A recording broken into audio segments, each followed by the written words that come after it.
Morning, thanks for I don't attending. need it. We'll start off with the pledge of allegiance. Pledge of allegiance to the flag Of the United States of America, and to the republic for which it stands, one nation, under God, indivisible, with liberty and justice for all. roll call. Existing City of Bristol. I don't know if you want to work down I this. have Mr. Straker from Cheshire on virtual. Mr. Abbott, I have you, I'm just calling the names sit of up the here. people I have. Feel free. Matthew Karnowski is virtual. And Paul from Nevich. Watertown, Nevich is here from Watertown. Most of the Phil Straker from Cheshire or Brian Stiriak is also online. You see more. Thank you.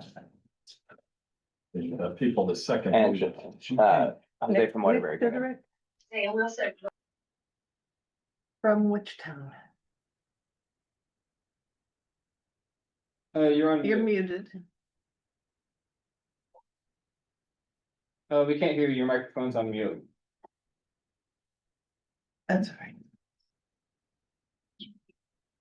You guys will put your information in the We'll chat figure as it out. well. We'll figure it out. Okay. Just moving on, public comment, anybody from the general public speak?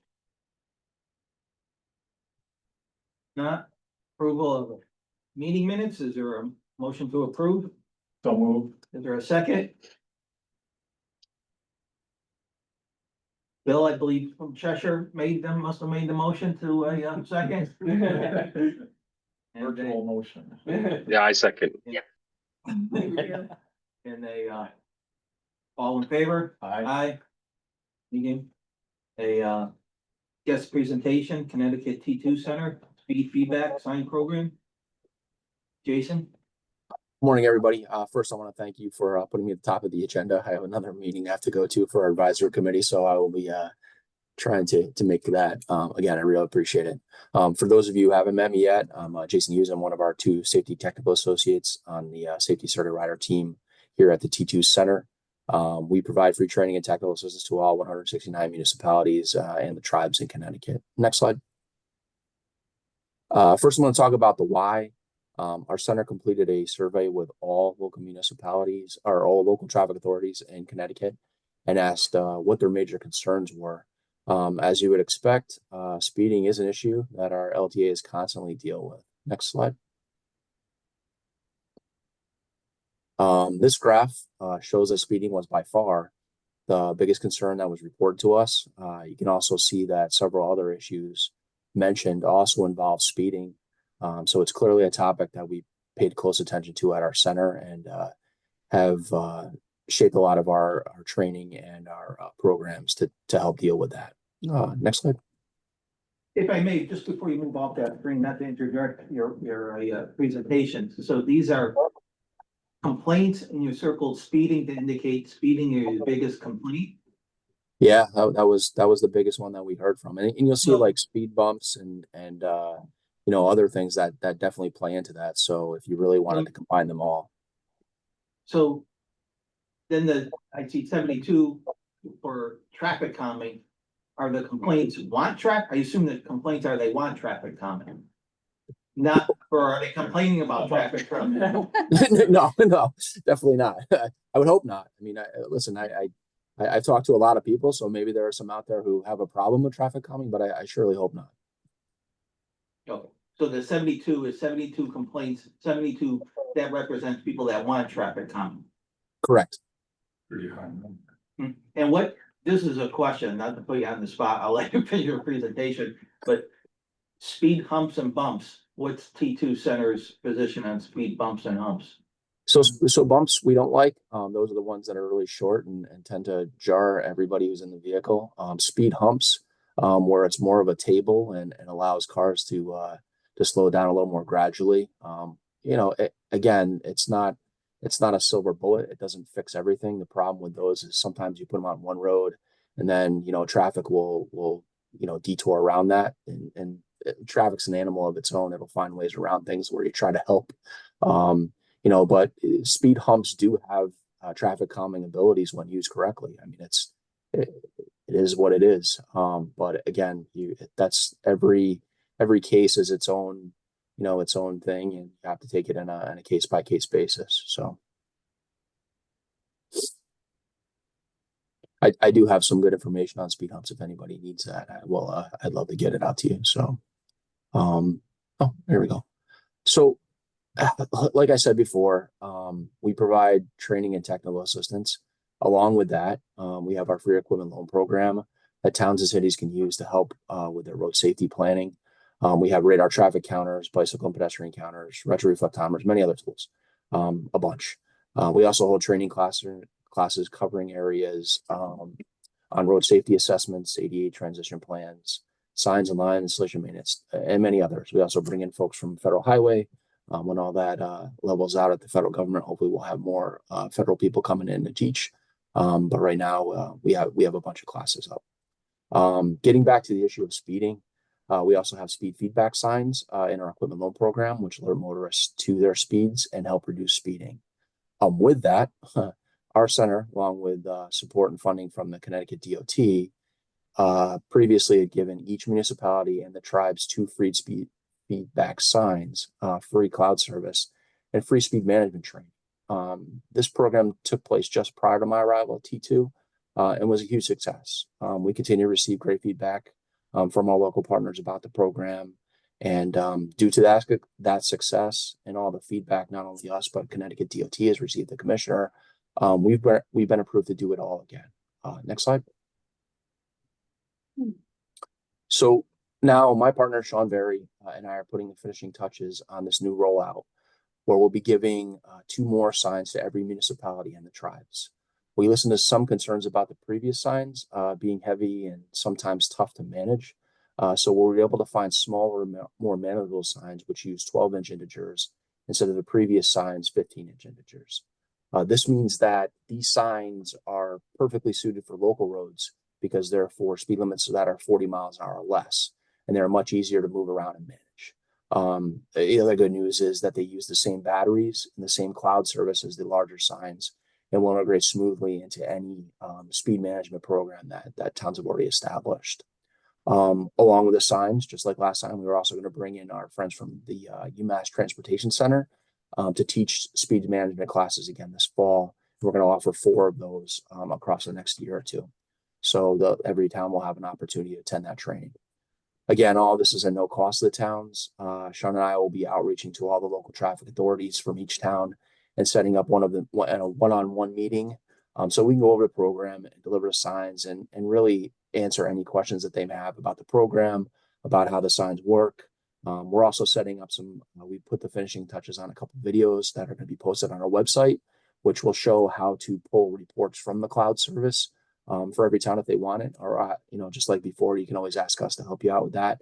And also one is an unboxing video, which basically takes everything out of the box, shows you what all the components are, and then a quick demonstration on how to install it. So we're excited about that. Those are going to be posted on our website in a hot topics box, and will be very accessible during the rollout. We really appreciate not only NVCOG, but every COG out there is helping us out with this. And we really appreciate the support for our team. Next slide. Without a doubt, we'd like to thank the Connecticut Department of Transportation. Without their support, this program is not possible. So not only did they do it once before, but they're doing it again. So clearly they know that, speeding is an issue in Connecticut, and this is one great way to combat that. Next one. I've put mine in Sean's contact information. Since Sean and my coverage overlaps in NVCOG, the towns could be hearing from either one of us soon. We have a line that crosses the Connecticut. You've seen it before, the north-south line. And I say it's luckily, you guys get to deal with both of us. So somebody from our team will be contacting each town. Again, thank you for the opportunity to talk about this program. And if you have any more questions, I'd be happy to answer them. I got some time. Well, I am familiar with the teaching center. I have the pleasure to sit on the advisory board for traffic signals. So I certainly appreciate the work that the T2 center, does. I guess on this, topic, if I could receive a copy, maybe either through VCOG or for you, directly of your, presentation. The entity, the entity that I really institute is the Board of Public Works. This month for the Board of Public Works, I have two items going to them. One of them is a complete street policy, for the city, for them to adopt. And then another thing I did, we went to the crash, repository and, in effect, wrote like a memo kind of explaining, all the data that, came out of the, street repository. It would be interesting at least to take that one slide where what your biggest complaints are and forward that, to my, board. So I, Absolutely. I can get a copy of that, directly. I, Sure can. Data.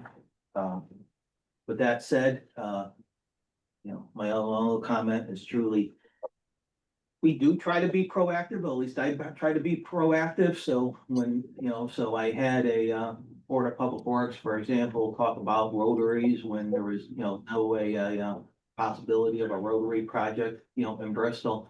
And then I had him talk about speed, humps, in a proactive manner. Of course, when they looked at it in a proactive manner, they, all things, actually, emergency services, fire and PD had more concerns, with it. So ultimately, the Board of Public Works didn't move forward with it. Then, those issues still come up when they, residents want, speed humps, so. The Board of Public Works has a policy of no speed humps. We even at one point hired VHB, and once again, to kind of look at it in a proactive way, my thing was if we were gonna do it. They don't put it on, collector streets. That's where people want them. Try to set a criteria and where they would. And then, so it's an ongoing issue with Bristol because, people, can't blame them to continue to complain about cut through and, and speeding. But so we did do some work on it. I don't know how much value it had. Yeah. Listen, I enjoy the time I spent with Tony and Lieutenant Krajewski too, because we've been doing a lot of work in Bristol, helping you guys out, and it's awesome to see the actual results of it. I know Tony and I will be setting up some counters back on Redstone Hill to evaluate the changes that were made there, and I think you're gonna apply for maybe a grant on Emmett Street too. So listen, you guys are doing everything you need to do, so I appreciate the help. I say this once again to share with other municipalities. And they, for better or worse, came 100% from me. We have a road that's a collector, Redstone Hill Road. We have had, speeding complaints on it, for years. Speeding complaints that even has gotten the, NVCOG, involved. It is in, tough shape. We are gonna, pave it.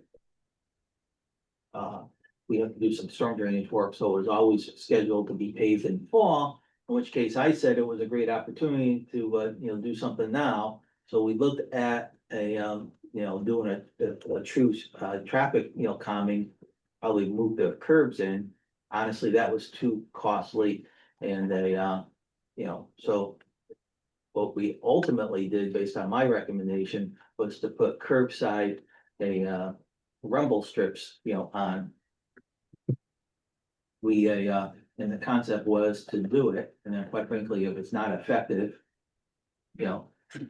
Or we don't have complaints, if we do have, complaints, we simply wouldn't come back, after we paid it, in the fall. And it costs like, $8,000 to put the, rumble strips in. Once again, based on, my recommendation, the Board of Public Works, approved it, we installed it, the day that they get installed. The morning, like the next day in the morning, some of my guys, even in our garage, were complaining that they were hitting the rumble strips. So I go out there, and at the last minute, I think I wanted the rumble strips in it like at, 10.5 feet, PD's like 11.5. So I put them at 11.5 since they are the legal traffic authority. And I'm like, honestly, like, they do nothing. I would, too bad I listened to PD. I should have narrowed the lane. It's inconceivable to me that people hit the rumble strips, but then, social media lights up, with a, everybody hitting the the rumble strips. Once again, from my perspective, I don't know how you can hit rumble strips if you drive between the two lines that are, 11 and a half feet wide on a straight road, but that's me, I But agree. we purposely, this is where T2 Center came in, helpful. We did appreciate, we had your traffic counters and speed counters, so I literally, had, Tony to, get data before, and then we'll get data, afterwards, Yeah, and kind of show if it works, that's the idea. I mean, a lot of this stuff we know it works, but it's good to actually be able to show it to people and say, hey, listen, this is what we're doing, and we're taking your concerns and doing what we can. Yeah, that was not the input from social media, Never is. I don't want to digress, but maybe it does have value to other municipalities. Our city council members understood exactly what I was doing. They were even proactive and talked about it like this is gonna be a pilot program. And then some of the social media accounts, to their credit, was like, I don't get why curbside rumble strips is a traffic calming. It's really as a safety measure to keep people on the road. And quite frankly, in all fairness to them, is correct. My Yep. answer would be that the traffic calming thing is so iffy, so unscientific that, who says it can't be a traffic, calming thing, and it is better than moving the curbs up, so I think traffic calming is a function of like trial and error, That'll get their attention. Well, and just as a reminder for everyone, back in October, we published a complete streets guidebook that has all of these elements and their uses and like where to try them and how they work most effectively. So if you're ever curious about, maybe it's not just speed humps everywhere, but there are a lot of other traffic calming elements out there. And they're all listed in this book, which is up on the website. We can send a copy of it out again. Yeah, and that's the good thing with with this rollout too, is the free speed management training. It's going to have all that stuff in it as well and more. The guys Mike Nodler and Francis Tainer from UMass have taught this for a long time, and not only do they talk about the speed feedback sign, but they talk about an entire toolbox of speed management things. So it's good, and again, it's free, so it's no cost to any of the municipalities that want to come, or even any folks from the COG. So. And I'm sorry, that's a complete street, what? Did you? Guidebook. Yeah, we go through basically, we talk about vertical deflection is the most commonly requested type of traffic calming, speed humps, bumps. But there's all kinds of horizontal deflections and visual interruptions and other things you can do to achieve similar results, but not necessarily have the same issues that speed humps sometimes bring. Yep. Yeah. Yeah, I'm glad to help any way I can. No matter what you guys need, just by all means, please reach out to either me or Sean, and we'll be there. Any other questions or comments? And just as a quick follow-up, we'll make sure everybody gets a copy of this full slide deck, which includes all of Jason's slides. And if you could include a link to your guys. Absolutely. Yeah. Thank you, everybody. I appreciate it. Thank you. Next Yeah, item, thanks. transportation planning, Watson. Yes, good morning, everyone. So we have lots of cost change for West Main Street traffic signals here in Waterbury. The cost increased from like 1.5 million to around 2.1 million. His project went up because of just recent inflation over the past couple of years, and his band bills have gone up a lot in the past couple of years. And this project has also gone up because of the coordination with the race project. The race project is reconstructing along West Main Street from approximately the Route 8 bridge all the way to the green.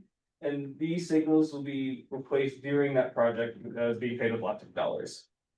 So there's recommended motion on the screen to approve the allocation of additional lots of funds for this project. I'll take any questions. Now, this is a question. Technically, what this existing project, is this the one that we're supplementing the CMAC? No, the CMAC one, I think we did approve, but it turns out our funding wasn't needed, so that was canceled in the lots of programs. This is something different. So this is with more money being asked for traffic signals.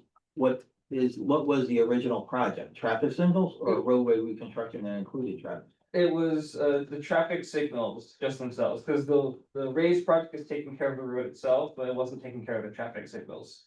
And the road is being, there's a big road diet in this process of the multi-use trails we put on the south side of the road, so the traffic signals had to be redone, but it just wasn't included in the raised project, but lots to pick that part up.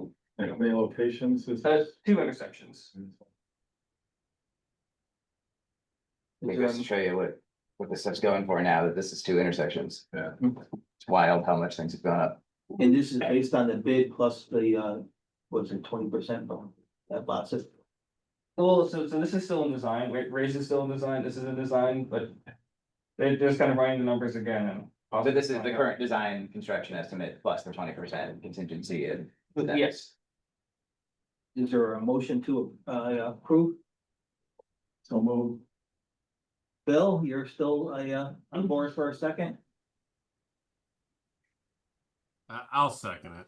Brian, You're reluctant. Great. Yeah, it's quiet this morning. The motion has been made and seconded, all in favor? Aye.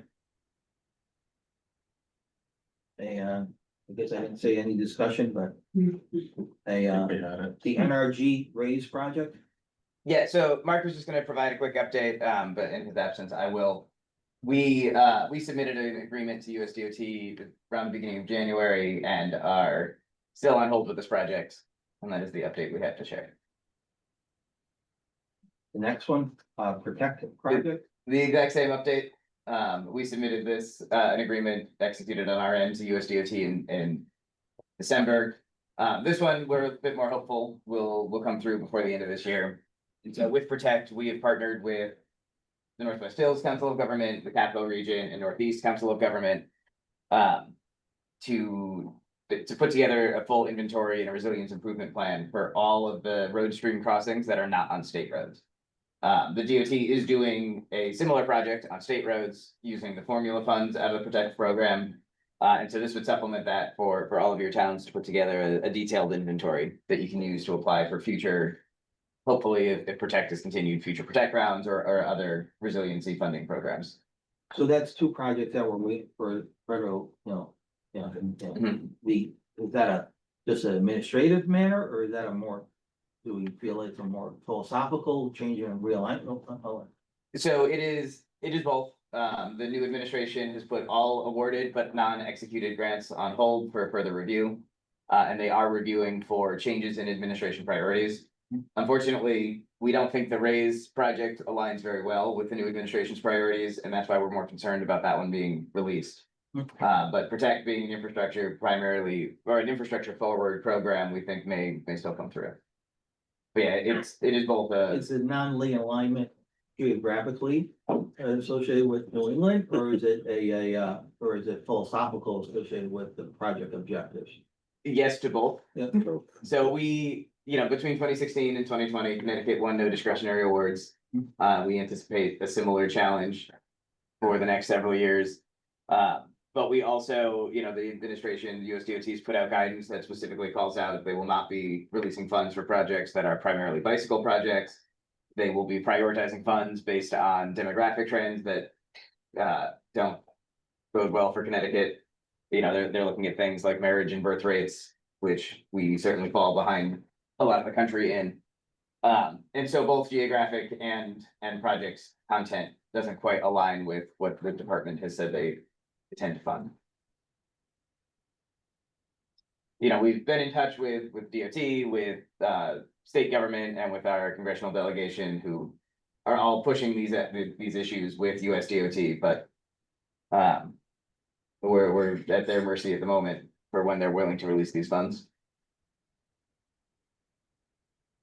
Just based on that comment, once again, not to, assume Bristol's issues would be similar to others. Like I said, we're just, implementing a complete street policy. Some of it is because we do honestly, see it as a critical component, try to service all, modes and all, customers. Historically, one of the advantages has been it also, like if you don't have it, it kind of works against you in grants. I guess based on what you said, to a certain extent, it may come a point where, it doesn't help us, it starts hurting us.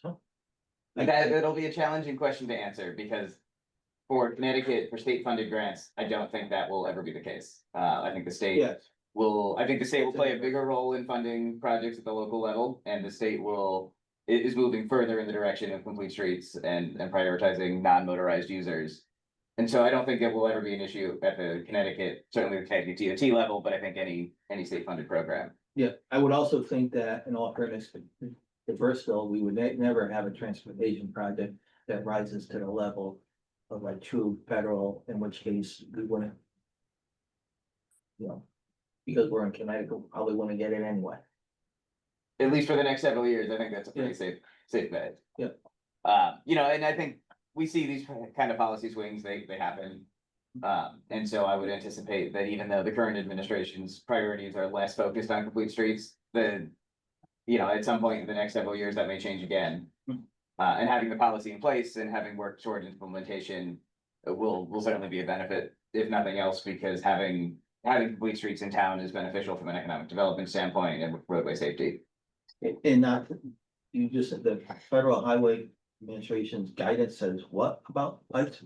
So the Federal Highway Administration, or actually USDOT, released a policy memo. Technically was not released publicly, but of course made it to be public, that said that they are going to deprioritize any projects that are considered to be bicycle infrastructure, primarily bicycle infrastructure. Can you forward that to us? Yeah, we're hopeful that something like a mixed use trail will, which has economic development and has roadway safety and a lot of other benefits, may still qualify for what they're willing to release funds for, but we'll see what happens. Okay.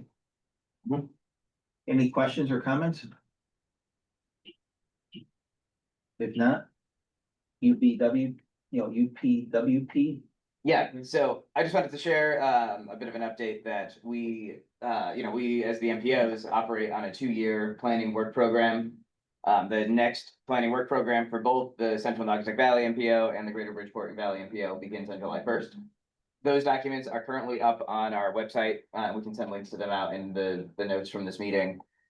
It details thoroughly what type of work our transportation and transportation related planning activities will look like over the next 2 years.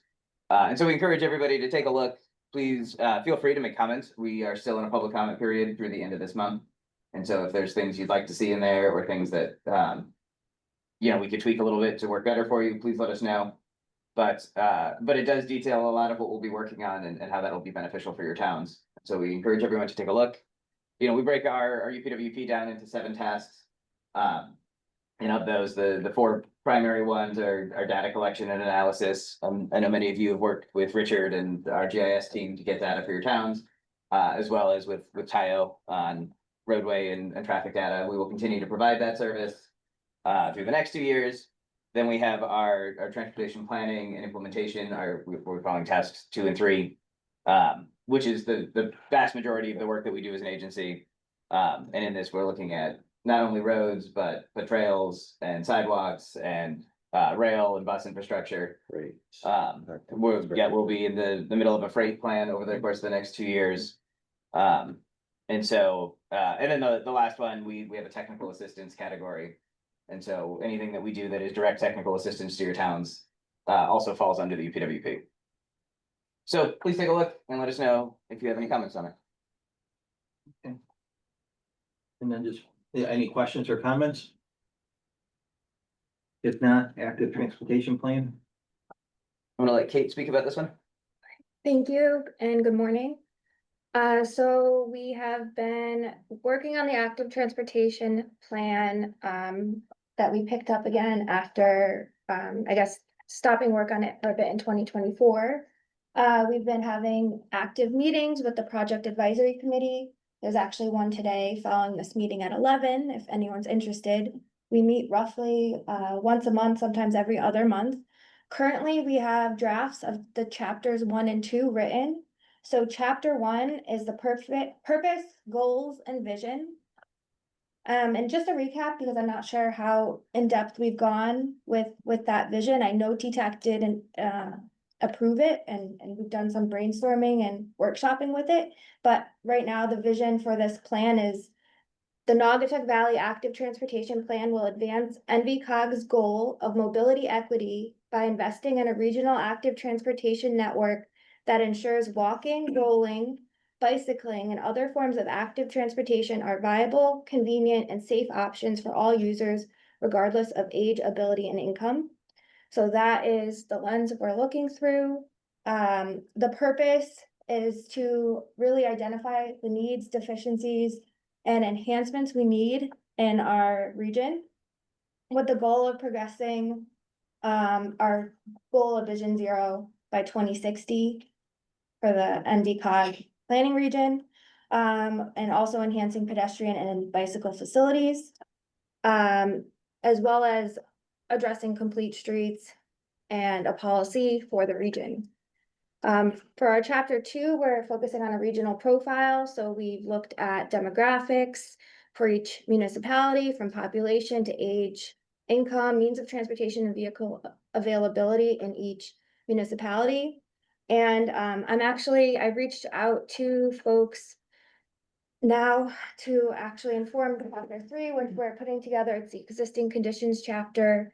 So you may have heard from me. I'm looking to set up 30-minute conversations with each of our TTAC representatives, or the person that's responsible for active transportation and in each municipality. And the goal is to also really figure out what bicycle facilities and pedestrian facilities exist in your municipality, what areas you think are the biggest concern, and what your goals are too for active transportation. So that's going to be added to the existing conditions.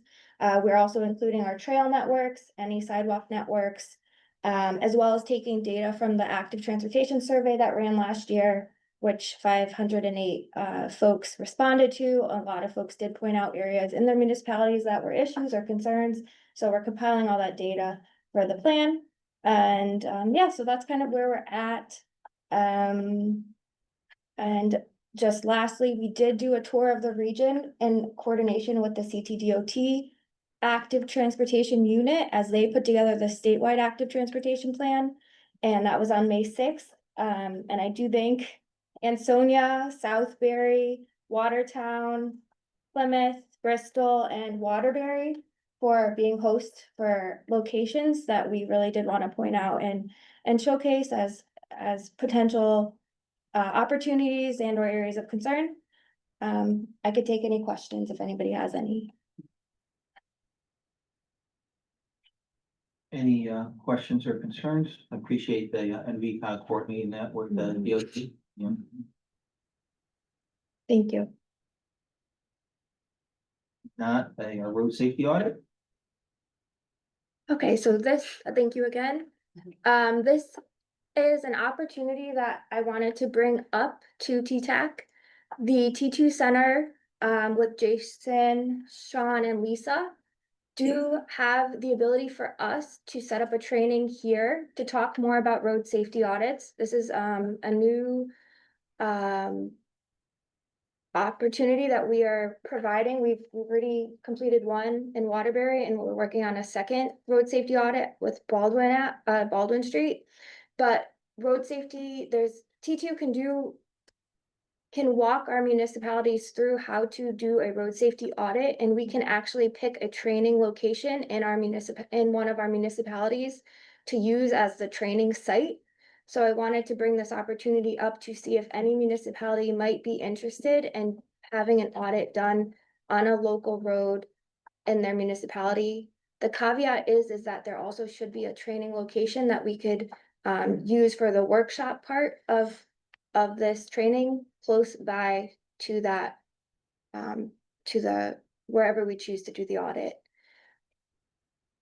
And I know Kevin and I did brainstorm a little bit. Do you want to maybe bring up the potential thoughts we had and or offer the opportunity to anyone else that might want to host one of these? Yeah, we can send the list out after the meeting, if, like I said, we have a couple ideas, but if you have any streets or locations that really jump to the forefront of your mind, you can send those to us as well, and we can work through that. I think we thought maybe Redstone Hill Road in Bristol or just thoughts. Yeah. But if anyone would be interested in hosting this training, we can invite the members of TTAC and other folks that might be interested in learning more about this. Well, Bristol would be interested in, and obviously we have hosting facilities. We would do it at we would do one in Bristol. And I'll talk to Mr. Lukowski about Front Street and Okay. Town, because Main Street's been covered, so that's not an issue for that as far as RSA's go, but yeah, Front Street's possible. I believe we've talked about Front Street as well. I was kind of on a short I list. wasn't privy to some, but. So we're both thinking the same thing. Now, Yeah, and so just to make note of it, one of the things we've added in this new UPWP that we're really formalizing is a roadway safety audit program. And so we'll, over the next couple of months, get a request system out. And something that we'll be able to do for all of the towns across the region at their request. We're still finalizing some of the details of it, and so we've like Kate said, we've practiced now with 2 of them. We've got a pretty good model bound for it. We certainly have the technical capabilities. And we're still working with DOT on what, especially when it's done on a state road, what does implementation look like after we finish? One of the challenges we've run into is the department does have a roadway safety audit program that they use a consultant to do, or and there's not a path forward necessarily for those when they're finished. And so we want to make sure that when we do this work, that there is a clear path forward for recommendations. now there's a public component to it, right? So this is one of the elements that we had been playing with a little bit. Technically, a roadway safety audit does not always include a public element. We've decided we think it makes sense to do so. It gives us a better ground to stand on when it comes time to implement these things. And we also think we get better recommendations out of it when we include a public engagement element. And so when we've been doing them, and when we do them going forward, we will have public engagement involved. So I don't wanna, I asked this for all municipalities, so then is that a bad thing? I assume they're done like in the evening or on a Saturday. So the walk itself, not necessarily. The walk itself is generally done with staff. And that's something we can talk about if you would like to have people present. But we've been doing public meetings and surveys and community canvassing and other elements to get the community feedback on it. So Bristol would be interested. We'd rather do it sooner rather than later. I say that because, we're under extreme pressure to pave, where it's so. I wouldn't want to predetermine what an audit would be, but we wouldn't want to audit to come up with something that, prevents us from paving it, but we don't have to go into it with an open mind, so, I guess we would want it sooner rather than, than later, Yeah. Who's the best contact person to, Talk to Kate directly. Yeah, we can talk about it. And also like a good time for this, because this would be like it would be a road safety audit, but it would also be a training too. So we'd be walking through it on like how to do it, why we do it, what we look for, and then what the results are. Yeah. With everyone. Okay. We can. That's all. then a, map, where we are, road forums, spring meeting. Yeah, so just a reminder, everybody should have received an invite from Trish here in our office. But this Friday at 1 o'clock is the MAP Forum Spring Meeting. The MAP Forum, or the Metropolitan Area Planning Forum, is a conglomeration of MPOs in the New York City mega region. So it's 6 MPOs here in Connecticut, Orange County Transportation Council and NVCOG in New York, North Jersey Transportation Authority or Planning Authority in New Jersey, and Lehigh Valley Planning Agency or Commission out in Pennsylvania. And so we focus on issues that are really relevant across the 4-state region. Focused primarily on transportation, but including major events and economic developments and other issues that impact all of us. The spring meetings tend to focus more on Connecticut and Pennsylvania, with the annual meetings in December focusing on New Jersey and New York. And so this spring meeting is being hosted by NVCOG. And speakers this year for this meeting include DOT Commissioner Ippolito, who will actually be speaking in his capacity as the AASHTO president this year. And talking about some of the work that's being done as transportation reauthorization comes up in Congress to advance roadway safety. The policy and planning unit at DOT will also be talking about the several ongoing planning and environmental linkage studies across the state. We'll do an update to the NVCOG work plan and the various working groups within NVCOG. And so we certainly invite all of the towns to attend. If this is a public meeting, feel free to share publicly on your town websites if you'd like. But you know, they're always really valuable meetings. It's a great opportunity to get this many people together. And certainly this many experts in the field together, and so the content is always very good. We encourage everyone to call in if you can. Any questions, comments? If not, moving on, I guess, presentation, safe work routes to school. Yes, hi, everyone. I'm Bridget Moriarty and I'm with the Connecticut Department of Transportation. I'm the, about 5 months into the, Safe Routes to School State Coordinator. So, if you haven't heard of Safe Routes to School, it's a program, it's kind of a simple, I look at it as like a very simple program, which suits my strengths, which are working with kids and getting them to walk and bike to school safely. So, and it's been around, I think it's been around since 2004. Connecticut's had a program since 2012. I was fortunate enough to help run it previously when I worked as a consultant. But anyways, so let's go to the next slide. And so basically the Safe Routes to School program operates, it's really 6 E's, but I left equity off because equity is kind of like our basis of our program. This is all animated, so you're just gonna have to go through. So it's encouragement, enforcement, evaluation, engineering, and then the centerpiece for me is really the education. That's kind of what we've really been focusing on in Connecticut, and equity being the 6E, equity in the sense that we offer our program to all schools K to 12, and we do try to get into communities that especially schools where kids walk, where there isn't busing, so usually more densely urban areas. So we really try to work with them in particular, pushing our program to, because those kids are already walking or biking to school, not biking as much, but definitely walking. So if you just go to the next slide. So we have this interactive map on our website just to kind of highlight the activities in Connecticut. Everything from our walk, bike, road, school day events, walk audits and micro grants and projects. Now projects, and I'll get into this a little bit later, we don't have any infrastructure funding, but our program has, especially now with the transportation alternative program that's run through the DOT. If you have a Safe Routes to School program and your project is in the vicinity of schools, it is prioritized to win. So I'll highlight some of that. And I'm not going to get into a lot of details about that because that's really outside of the realm of my specialty, but the former coordinator runs a TA project or program right now, the transportation alternatives, and she is been pushing the state to move towards programs that are around schools, infrastructure projects to get funded through other sources as well, which I'll get into. So you can go to the next slide. So this is encouragement. So every year we have a walk, bike, roll school day, one in May and one in October. This year we had 55 schools registered in Connecticut. And these are just some pictures around the state. And you can go to the next slide.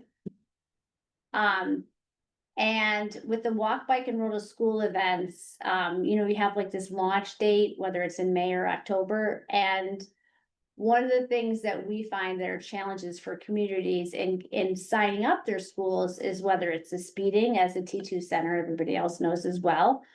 This is an issue around the state, horizontal and vertical curves throughout the states, the distance to school, lack of sidewalks, or intersections that are not safe for students to cross. So we have solutions that maybe not the day of necessarily, but solutions that we offer for either to encourage schools and assist them in walk, bike, and roll to school events, or to actually the day of, for example, you can do a walk, bike, roll at school day. Like Hartford did that because it was, I don't know if it was a magnet school, but one of our staff attended the event. So the kids all got off the bus and then they walked around the school. So if nothing else, it's, the physical activity, the health and the academic benefits of just kids getting outside, under the sky, without devices, walking or biking or rolling to school are, there's a lot of anecdotal evidence and there is some hard data to support that. But anyway, so what our solutions are, we offer bike education, we can do school walk audits, which are like the road safety audits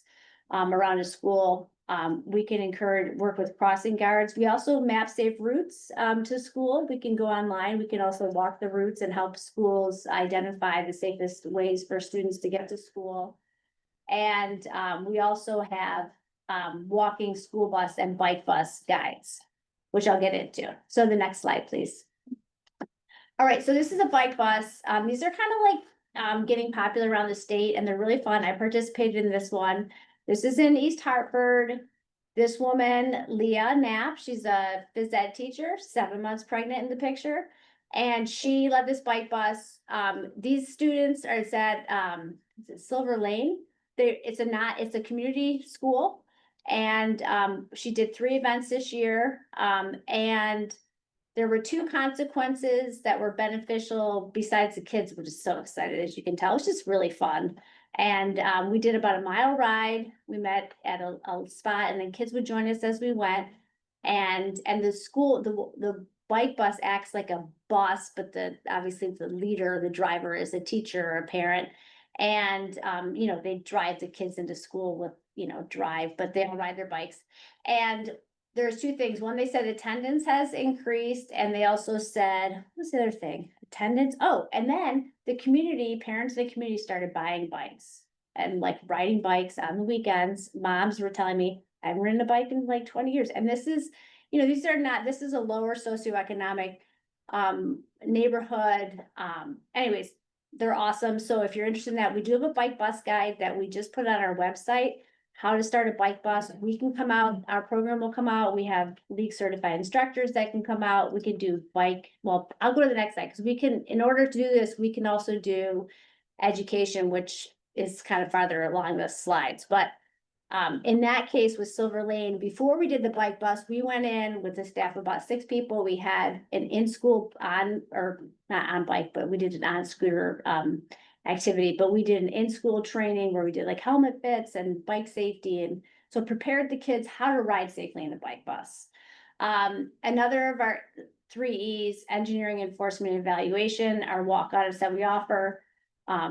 And we look around, we go observe arrival and dismissal, and we do a multidisciplinary. We also invite students, and I would encourage you for your road safety audits. Vision Zero for Youth is really encouraging that all of our audits, whether they're school audits or road safety audits, also include young people because it's just a best practice, and they are the ones that a lot of times are walking and are on the streets for. So anyway, so these are we do the walk audit. We walk a couple of routes. We invite the municipality, the LTA, the school staff, parents. We're doing one tomorrow in Litchfield where parents are involved and there's actually a reporter coming. So it's good. It's a real community event. And then we document our findings and we make recommendations. And we use proven safety countermeasures from FHWA. That's kind of like our high standard. And we have engineers review it. And then the school can use that. You know, when you're looking for funding in the future, this is another report that's a DOT document that supports these recommendations. So if you go to the next slide, so I already kind of went over that, but I'll walk on it. And you're familiar with road safety audits. These are like kind of a mini road safety audit. And anything that, you know, you're obviously all transportation people, you know what we're looking at. We're looking at it, arrival and dismissal. We're looking at safety around the school, intersections, signaling, signage, etc. So, and then we go to the next slide. This is one we did in Hamden. So we provide a PDF, but we'll also put it in story map online. Some people like the story map. It's nice to look at. It's, you know, you can navigate, it's interactive. And then the next slide is, okay, infrastructure. So the reason I bring this up, this is something that is kind of a newer component of Safe Routes to School. We do not have any infrastructure funding, but this data I got from Kristen, who was the former the former state coordinator, that 16 communities that have had Safe Routes to School projects or programs or that are, the projects are in the vicinity of schools have received TAP funding. I usually call it TA funding. 2 communities have received carbon reduction program funding. I don't know if that program is still continuing under the current administration, but that's just, noted that, and then 6 communities have received, CCGP or TRIP funding. And if you go into the next slide, I highlighted some of the ones from the transportation alternative programs from this latest solicitation in your community or your area prospect. So that New Haven Road, this was near Prospect Elementary School. And then there's some other examples. And then the next slide, these are the carbon reduction programs, nothing in NVCOG, but I wanted to at least show you some of the projects that won that were also around schools. And then the next slide, I think it's CCGP. So these, I just selected the ones that were, wait, is Bethlehem an NVCOG? Yes. Okay, good. Sorry. All of a sudden I went, wait, is it? Sorry. There's a lot of you guys out there, a lot of COGs. So these are the programs that have gotten CCGP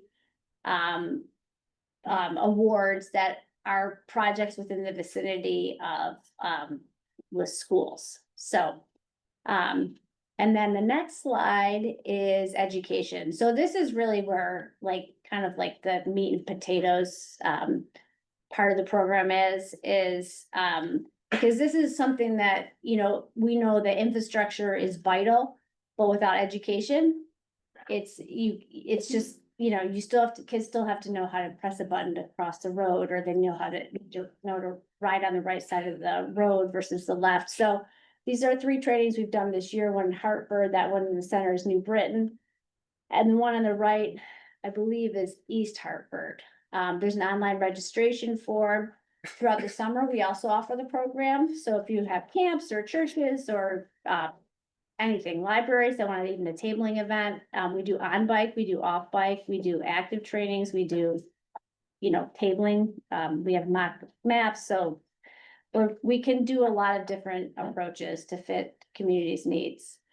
And then the next slide is, I just kind of broke down what we do. The pedestrian and the bike, the overview, and on the far right, we do, I know they're not wearing helmets, so this is kind of like a little bit, it's not something we encourage, but we do these trainings because we can't put these kids on bikes because they don't have bikes, and we don't have 100 helmets, and the teachers are there, but we do in school, on scooter. They learn how to do hand signals, and they also learn how to scan, which is they look over their left shoulder, and we try to teach them not to veer into traffic so that when they, not to turn to the left. And those are just basic skills that, and it's fun because our whole goal is not just to sit there and lecture, but that to get them up, moving, and to be engaged, because we know that's how kids learn better.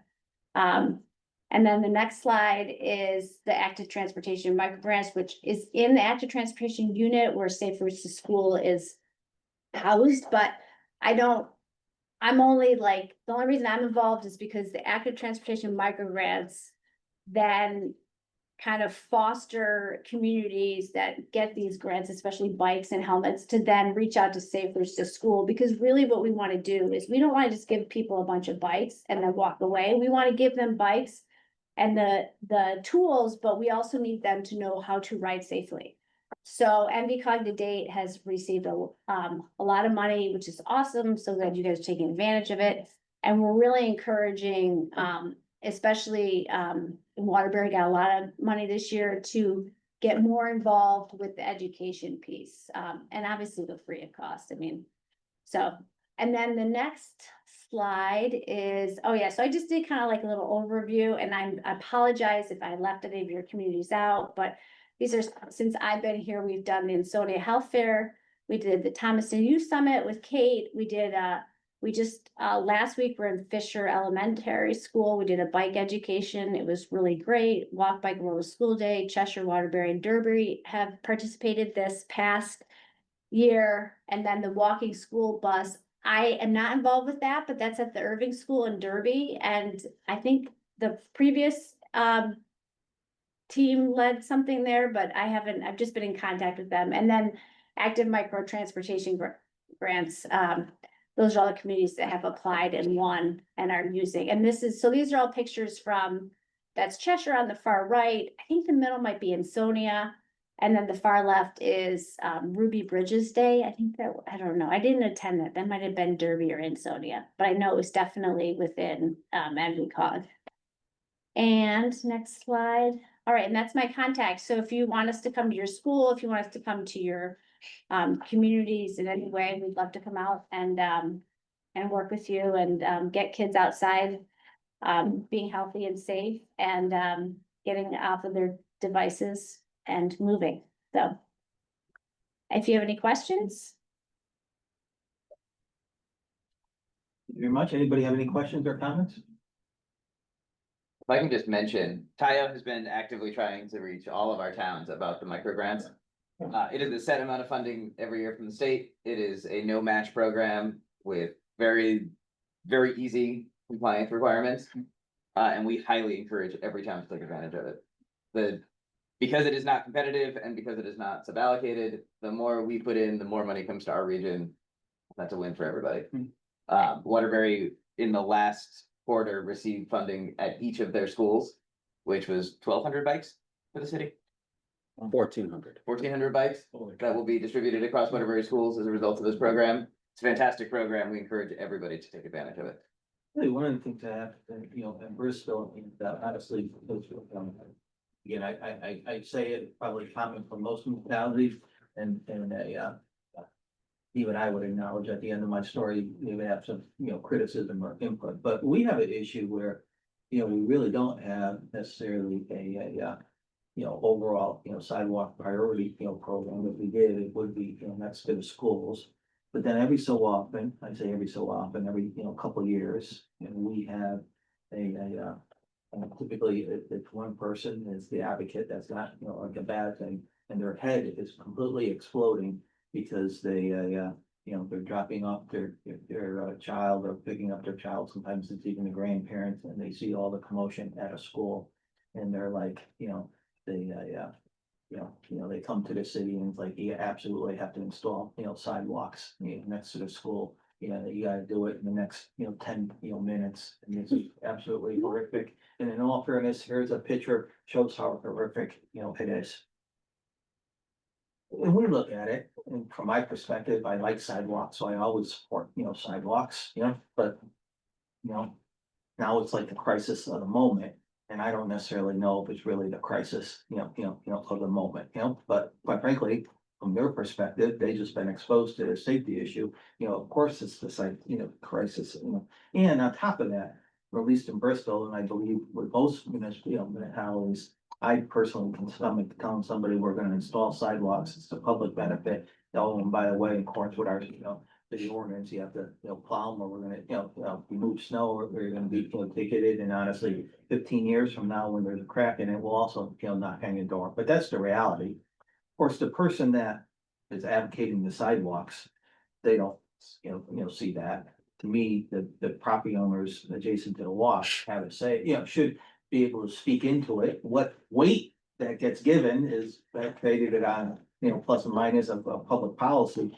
So we have had a couple of those, over the last probably, 8 years, where in the most, one of them, was a Green Hill School, in Bristol on, Daly Street. And then the one that just happened, is on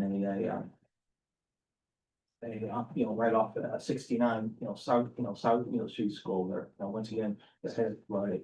So we passed the policy, once again, whether policy will hold up the next time someone complains, which is instead of having like a crisis of the moment, take all these requests for sidewalks, and, evaluate them all at once, like in November, and then, the ones that can, go into the budget process, so the next time, someone comes, these are my words, with the safety concern of the moment or the crisis of the moment, at least we'll be able to like, cool it down a little bit and, look at it more objectively as compared to the sidewalks, another sidewalk, request or, where we have, so. But, definitely people that get exposed to like, the traffic patterns around school legitimately express concerns, yeah? Yeah. in the most recent one, he's gone to the Board of Public Works, he's gone to City Council, you know, at the, you know. Our goal is to try to at least look at them holistically and compare, you know, one to the other, you know, but that is a challenge for us. I assume it's a challenge for most municipalities, yeah. Yeah, really important principle, like core principle of Vision Zero is that these decisions are data driven Mm. and not always, you know, a response to whatever the crisis of the moment is. Mm. And so we highly recommend evaluating all of these together, prioritizing based on the available data rather than always just responding immediately to a request. You know, and once again, I come in with the attitude of, you know, so I would put sidewalks everywhere, so I always support sidewalks, you know, but that doesn't mean that there's funding to put sidewalks everywhere, yeah. Any other comments, concerns? If not, legislative update, Drew? Thank you, Mr. Chairman. I'm just gonna touch on two bills for you today. First being SB 1377, which is an act implementing the recommendations of the DOT.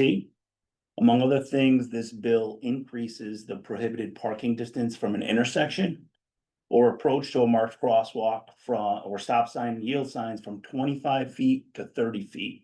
Motorcycle helmets are now mandatory for drivers and passengers up to 21 years old. This is an increase from 18. And in similar provision, bicycle helmets, right after Bridget's presentation, bicycle helmets are now mandatory for children up to age 18 from 16. This also applies to scooters, skateboards, roller skates, rollerblades, etc. Also under the bill, the DOT is required to give technical assistance and or grants to municipalities and COGs to support complete street standards and policies, which I know Rich is excited about, and I'm sure he'll be following up with you and his team will be following up with you about that. This bill is effective October 1st, 2025. And once again, complete streets is kind of, you know, underlying topic today. That, the bill says what about complete streets? That the department's going to be putting more effort to supporting it in the form of municipal grants. And again, we'll do a deep dive into the whole bill, and I'm sure Rich and his team will be working with you, each municipality, to make sure we get our fair share of funding as it becomes available. That's 1377. That's 1377, correct. And then, And I actually mentioned go ahead. another element of that Sure, one, just, there was a couple of modifications to the automated traffic enforcement device rules in the bill as well. Including a removal of the limitation in DOT work zones. They can now have as many speed cameras in work zones as the department chooses to use. As well as guidance that the department must look at developing a policy for automated traffic enforcement on state roads. And so, especially, you know, here in our region, 19 out of 19 towns have state roads as main streets. You know, our state roads run right through the middle of our cities, our schools, our institutions are all located pretty heavily on state roads. And so this will have a big impact on our communities. We'll watch this one very carefully, and like you said, we'll keep you updated as we hear more. Is that on state highways too, like Yes. limited access? That's exactly it. Yeah. Okay, SB 1284, an act concerning the illegal use of certain vehicles and street takeovers. So while this bill is more of a police and judicial bill, I know that street takeovers have been an issue in many of our municipalities. So just as an FYI, the legislature took some kind of crucial steps to curb this dangerous trend that we've been seeing. You see it on the news, I feel like weekly at least. The bill authorizes municipalities to adopt ordinances that penalize street takeovers, destroy ATVs, dirt bikes, and mini motorcycles, and also increase fines and penalties for those participating in street takeovers. Today's the final day of the session, so it could be that there's additional relevant bills that we were tracking early on that either got folded into the very large 700-page budget implementer, which just passed both chambers as of midnight this morning or last night, however you want to look at it. And also the kind of the final thing we're waiting on today is that the House is going to be taking on the bond bill, which will include a lot of really important things for not only our region, but for the state as well. So what I'm hearing just through the grapevine is that bill is also going to include a bunch of other bills that were rolled in. That seems to be the new kind of way of getting things done at the last minute. You package everything somewhere where maybe it doesn't necessarily belong, or maybe where it wasn't born, but this is where it goes to be taken over the finish line. So if anything relevant comes up and there's some new mandates that you have to be worried about, on this committee, you'll hear from myself or Rich or Kevin or somebody about that. But we plan to do a full deep dive, of all the regional, bills that are regionally impactful to our, CEOs at the NVCOG full board meeting this month. So after today, I'll have our work cut out for us to try to just wade through everything as it's all coming in big pieces today and yesterday. So thank you. Any questions or comments or? I got one question, if I may. The housing bill passed, right? Yes, sir. Yeah, how is that gonna affect town zoning? Or does it impact some of the smaller towns? Yes, it does. And we actually have our housing, I should say, our land use planning division is taking a deep dive into that and then doing a full analysis of it, which you'll also be seeing. And I know some of the other, advocacy groups and other groups throughout the state are hosting meetings over the next week or two to really unpack everything that's in that very complex bill, which is HB 5002.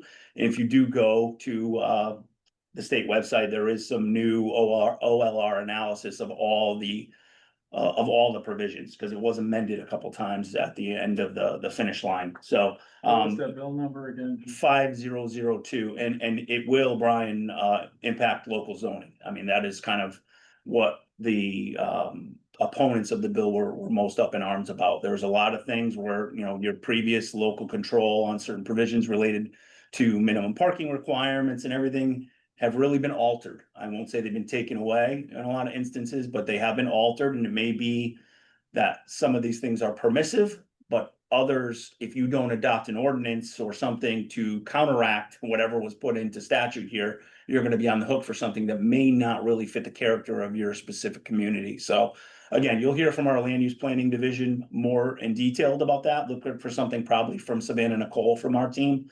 But they are really taking a deep dive into that right now. Okay, thank you. You're welcome. Any other questions, comments? If not, environmental planning, a sustainable material management grant, round 2. Yeah, thank you so much, committee members. We'll just wrap up the meeting today. I'll make this nice and quick. So as some of you may be aware, there was a grant released by Connecticut Deep called Sustainable Materials Management Round 2, or SMMR2. The funding is for a variety of different waste reduction projects that could include pay-as-you-throw, organics diversion, innovative recycling and diversion programs. And the scope has really broadened considerably from the previous rounds. You no longer are required to have that pay-as-you-throw component. It's just one of several that could be included.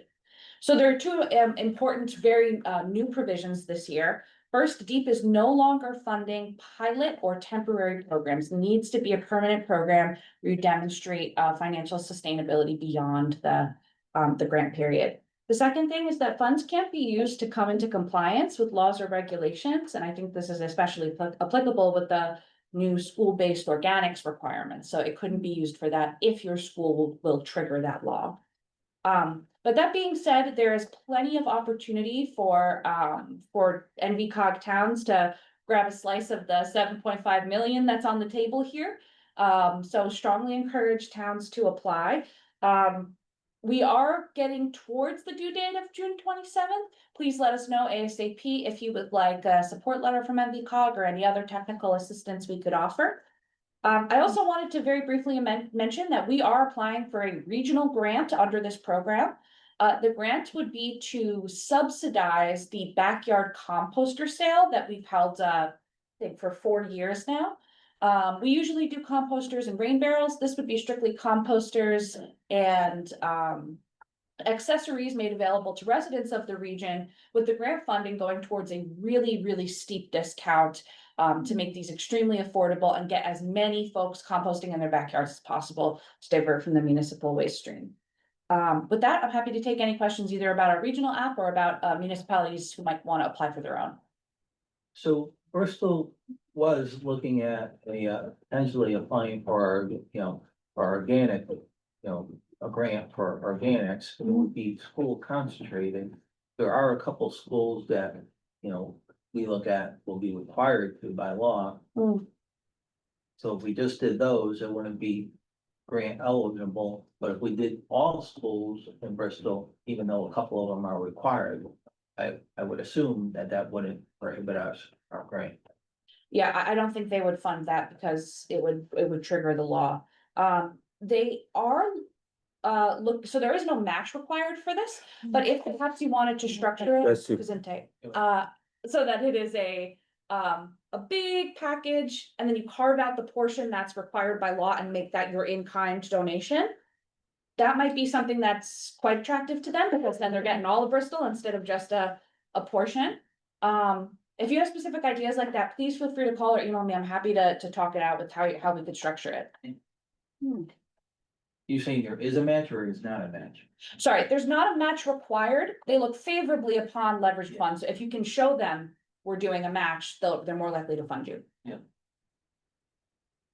And then just how many communities had it, what they would classify as a successful pilot program that they would move forward on a permanent full-scale program? From the first round. So in our region, we had 4. 2 of them decided not to continue. 1 decided to continue only with food scraps, and 1 decided to continue with food scraps and unit-based pricing. So in that sense, it's sort of a 50-50, or maybe you could call it a 40-60, because it was sort of half of 1. But the state numbers, I unfortunately don't know off the top of my head. My guess would be about a quarter or a third of them continued with a full program. Because one of the ones that we look at was like West Hartford suspended their program. That's correct. West Hartford is a very interesting case that was very touched by politics, I'll say. It was also kind of interesting because they were sort of they had a contract renewal for their disposal and hauling services kind of right in the middle of that really touched those policies. But yeah, West Hartford is one of the ones that did not continue. That's correct.